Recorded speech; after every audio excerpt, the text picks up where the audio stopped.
मुंबई शिक्षक मतदारसंघाच्या निवडणुकीवरून आता महायुतीमध्ये तिढा कायम दिसतोय। अजित पवारांच्या राष्ट्रवादीकडून शिवाजीराव नलावडे यांना उमेदवारी जाहीर करण्यात आलेली आहे। तर मुंबई शिक्षक मतदारसंघावर शिंदेची शिवसेना आणि भाजपाकडून सुद्धा दावा करण्यात आलेला आहे। शिंदेच्या शिवसेनेकडून शिवाजी शेंडगे इच्छुक आहेत, तर भाजपाकडून अनिल बोरनारे हे इच्छुक असल्याचं पाहायला मिळतंय। त्यामुळे हा तिढा आहे तो कायम असल्याचं पाहायला मिळतंय। महत्त्वाची बातमी आपण पाहतोय।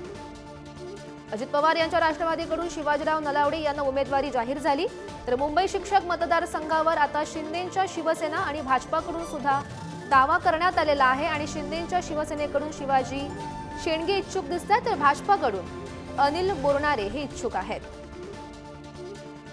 आणि या संदर्भात माहिती देत आहेत आमचे प्रतिनिधी पंकज दळवी सध्या आपल्या सोबत आहेत। पंकज, महत्त्वाची बातमी आपण पाहतोय।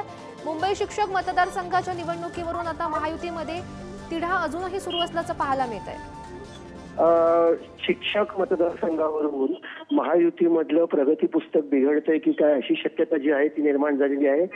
शिवाजीराव नलावडे यांची उमेदवारी महायुतीच्या घटक पक्ष असणाऱ्या अजित पवार यांच्या गटाकडनं जाहीर करण्यात आली। त्यानंतर अनिल बोरनारे हे भाजपाकडनं जे आहेत ते इच्छुक आहेत आणि शिवाजी शेंडगे हे जे आहेत ते एकनाथ शिंदे यांच्या शिवसेनेकडून ते इच्छुक आहेत।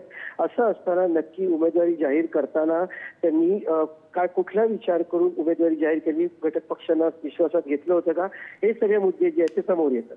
हो, नक्कीच पंकज, हा तिढा नेमका कधी सुटेल हे पाहणं सुद्धा महत्त्वाचं ठरणार आहे। धन्यवाद दिलेल्या या सविस्तर माहितीसाठी।